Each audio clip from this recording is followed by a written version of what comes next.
ओम शांति। आज के परमात्मा के महावाक्य सुनने से पहले 2 मिनट बाबा की याद में बैठेंगे। अपने मन के संकल्पों को इधर उधर सब तरफ से समेट करके बिल्कुल शांत कर दें। मैं एक पवित्र चमकता हुआ ज्योतिर्बिंदु सितारा हूं, मस्तक के बीच में चमक रहा हूं। मस्तक से मेरा प्रकाश निकल निकल कर दूर दूर तक फैल रहा है। मैं पवित्र ज्योतिर्बिंदु भ्रकुटी की कुटिया में बैठा हुआ एक चातक पक्षी की तरह भगवान वाच सुन रहा हूं। 19/9/2020 के महावाक्य हैं। आज बाबा बच्चों को समझा रहे हैं कि पवित्र वे ब्राह्मण हैं, सच्चे ब्राह्मण उन्हें कहेंगे जो पवित्र रहते हों, निर्विकारी रहते हों। पवित्रता वाले ब्राह्मणों को ही सच्चे ब्राह्मण कहेंगे। बाबा ने कहा इन बातों को सुन के कई यहाँ आते हैं तो पूछते तुम्हारे पास कितने निर्विकारी ब्राह्मण हैं, कितने सच्चे हैं। तो बाबा ने कहा उन बच्चों को बोलो कि इन सवालों में जाने से क्या फायदा। यात्रा है, यात्रा करने वाले कितने हैं ये पूछने की क्या दरकार है।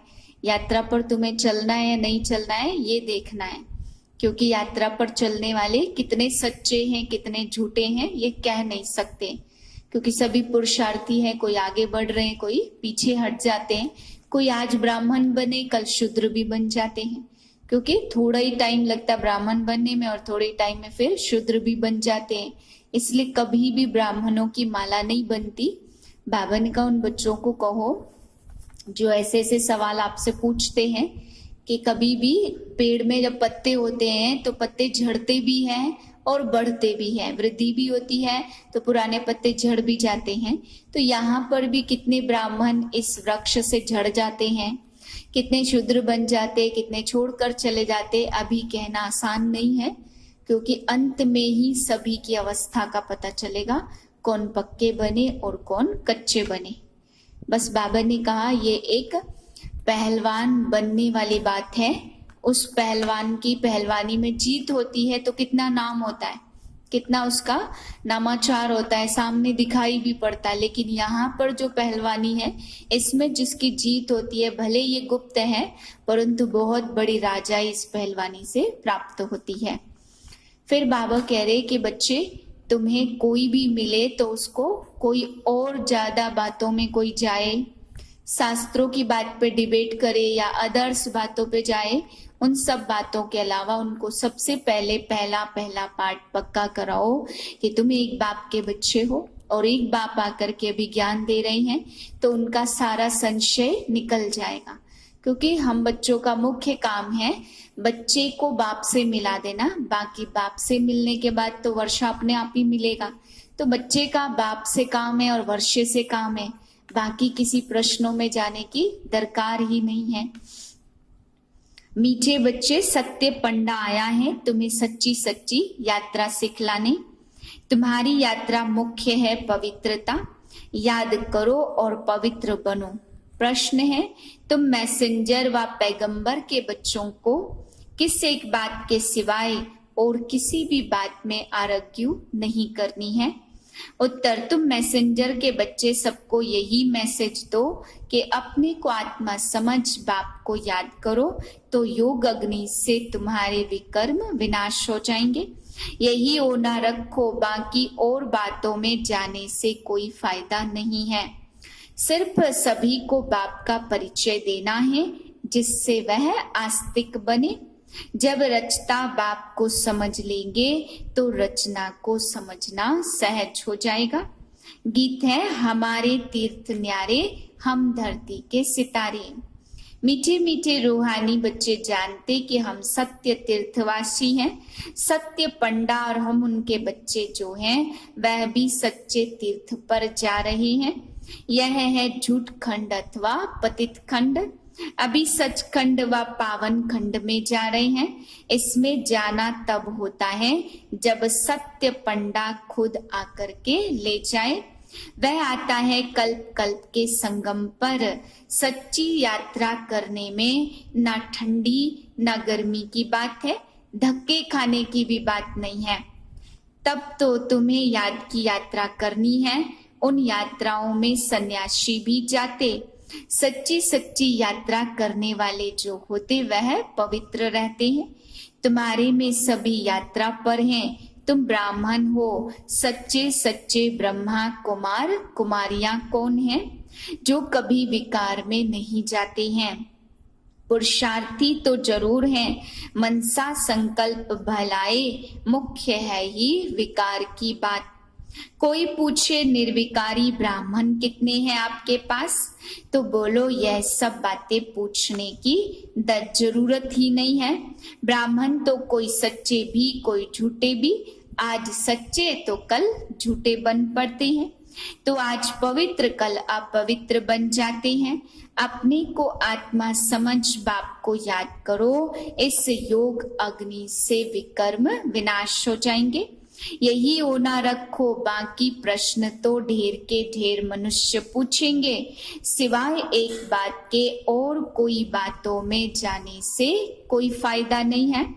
यहाँ तो यह जानने का है कि नास्तिक से आस्तिक और निधन के से धन के कैसे बने, जो धनी से वर्षा पाई।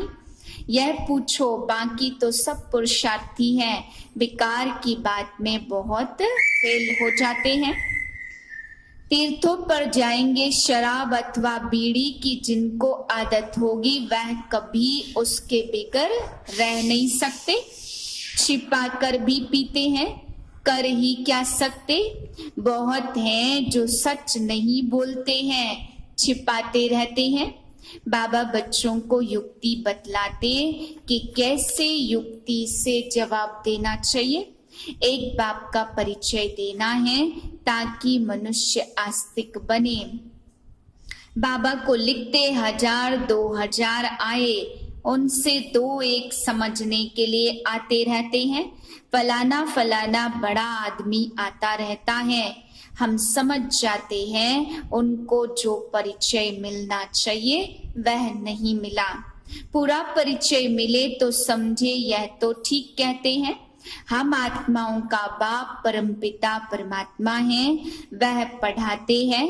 कहते हैं अपने को आत्मा समझ मुझे याद करो, यह अंतिम जन्म पवित्र बनो। जो पवित्र नहीं रहते वह ब्राह्मण नहीं है, शूद्र है। लड़ाई का मैदान है, झाड़ बढ़ता रहेगा और तूफान भी लगेंगे। बहुत पत्ते गिरते रहते हैं, कौन पत्ते गिनती बैठ करेंगे कि सच्चे ब्राह्मण कौन है। सच्चे वह जो कभी भी शूद्र न बने, जरा भी दृष्टि न जाए। ऐसी अवस्था अर्जुन किसी की भी नहीं है। इस समय सब पुरुषार्थी हैं, नीचे ऊपर होते रहते हैं। मुख्य आंखों की बात है, हम आत्मा हैं, इस शरीर द्वारा पाठ बजाते।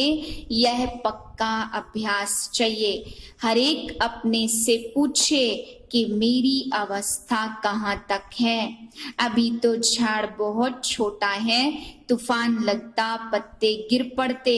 जो कच्चे हैं वह फिर गिर पड़ते हैं। बाकी जो प्रश्न पूछते उन बातों में जास्ती जाओ ही नहीं। बाप बोलो हम बाप की श्रीमत पर चल रहे हैं। पहले पहले तो यह समझाना है, बेहद का बाप हमें वर्षा देते हैं। बाप पढ़ा रहे हैं, यह समझानी बुद्धि में रहनी चाहिए। कोई डिफिकल्ट बात नहीं है, परंतु माया भुला देती है, विकर्म करा देती है। आधा कल्प से विकर्म करने की आदत पड़ी है, वह सब आसुरी आदतें मिटा देनी है।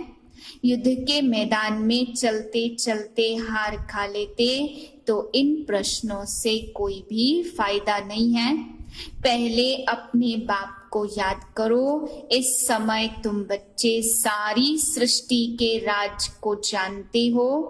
सतयुग में है डीटी डिनाइस्टी और रावण राज्य में है आशुरी डिनाइस्टी। संगम युगी क्लियर कर दिखाना है, यह है पुरुषोत्तम संगम युग। उस तरफ देवताएं और इस तरफ है असुर। बाकी उन्हों की लड़ाई हुई नहीं है, लड़ाई तुम ब्राह्मणों की है विकारों से। अनेक प्रकार के विघ्न पड़ते, मूल बात है पवित्रता की। पुरुषार्थ करते करते तूफान आते आते तुम्हारी जीत हो जाएगी। माया थक जाएगी। कुश्ती में पहलवान जो होते वह झट सामना कर लेते हैं। उन्हों का धंधा ही है अच्छी रीति लड़कर जीत पाना। पहलवान का बड़ा नामाचार होता, इनाम मिलता है। तुम्हारी तो यह है गुप्त बात। तुम जानते हो हम आत्माएं पवित्र थी फिर अपवित्र बने। यही मैसेज सबको देना है। और कोई प्रश्न पूछे तो तुमको उन बातों में जाना ही नहीं है। तुम्हारा यह रूहानी धंधा है। भगवान तो नॉलेजफुल है, उनको सृष्टि के आदि मध्य अंत का नॉलेज है। वह कुछ पढ़ा है क्या? वह तो वेद शास्त्र आदि को सब जानते हैं। बाप कहते मेरा पार्ट है तुमको नॉलेज समझाने का। ज्ञान और भक्ति का कंट्रास्ट भी कोई बता न सके। पुरानी दुनिया से फिर नई दुनिया जरूर आती है। बाबा जानते बहुत अच्छे अच्छे नामी ग्रामी बच्चे इस याद की यात्रा में बहुत कमजोर हैं। जो नामी ग्रामी नहीं, बांधेलिया हैं, गरीब हैं, वह याद की यात्रा में बहुत रहते हैं। हर एक अपनी दिल से पूछे मैं बाप को कितना समय याद करता हूँ। अंदर से बहुत हर्षित रहो। भगवान पढ़ाते तो कितनी खुशी होनी चाहिए। बाप कहते तुम पवित्र आत्मा थे, फिर शरीर धारण कर पार्ट बजाते बजाते पतित बने हो। मंथन तुम करते हो, तुमको ही समझाना है, ज्ञान देना है। यह ब्रह्मा भी मंथन करते, बीके को मंथन करना है, शिव बाबा को नहीं। मूल बात कोई से जास्ती टॉक नहीं करनी है। आरग्यू शास्त्रवादी आपस में बहुत करते, तुमको आरग्यू वाद विवाद नहीं करना है। तुमको सिर्फ पैगाम देना है। पहले सिर्फ मुख्य बात पर समझाओ और लिखाओ। पहले पहले यह सबक रखो कि कौन पढ़ाते हैं सो लिखो। सिर्फ कह देते बात ठीक है, यह बात तो तुम पिछाड़ी में ले जाते हो, इसलिए संशय पड़ जाता। निश्चय बुद्धि न होने के कारण समझते नहीं है। पहले पहले मुख्य बात अल्प का पाठ पक्का कराओ तो बेबादशाही तो है ही है। बाप से वर्षा मिलता है, बाप को जाना और वर्षे का हकदार बना। बच्चा जन्म लेता, माँ बाप को देखा, बस पक्का हो जाएगा। माँ बाप के सिवाय कोई के पास जाएगा ही नहीं, क्योंकि माँ से दूध मिलता है, यह भी ज्ञान का दूध मिलता। माता पिता है, यह बड़ी महीन बातें हैं, जल्दी कोई भी इन बातों को समझ न सके। अच्छा, मीठे मीठे सिकिलदे बच्चों प्रति माता पिता बाप दादा का याद प्यार। Good morning. रूहानी बाप की रूहानी बच्चों को नमस्ते। हम रूहानी बच्चों की रूहानी बाप को नमस्ते। धारणा के लिए है पहले पॉइंट, सच्चा सच्चा पवित्र ब्राह्मण बनना है। कभी शूद्र पतित बनने का मनसा में भी ख्याल न आए, जरा भी दृष्टि न जाए, ऐसी अवस्था बनानी है। दूसरी पॉइंट है, बाप जो पढ़ा रहे हैं वह समझानी बुद्धि में रखनी है। जो विकर्म करने की आशुरी आदत पड़ी हुई है उन्हें मिटा देना है। पुरुषार्थ करते करते संपूर्ण पवित्रता की ऊंची मंजिल को प्राप्त करना है। वरदान प्रवृत्ति में रहते पर वृत्ति में रहने वाले निरंतर योगी भव। निरंतर योगी बनने का सहज साधन है प्रवृत्ति में रहते पर वृत्ति में रहना। परवृत्ति अर्थात आत्मिक रूप। जो आत्मिक रूप में स्थित रहता वह सदा न्यारा और बाप का प्यारा बन जाता। कुछ भी करेगा लेकिन यह महसूस होगा जैसे काम नहीं किया है लेकिन खेल किया है। तो प्रवृत्ति में रहते आत्मिक रूप में रहने से सब खेल की तरह सहज अनुभव होगा। बंधन नहीं लगेगा, सिर्फ स्नेह और सहयोग के साथ शक्ति की एडिशन करो तो हाई जंप लगा लेंगे। स्लोगन है, बुद्धि की महीनता अथवा आत्मा का हल्कापन ही ब्राह्मण जीवन की पर्सनैलिटी है। ओम शांति।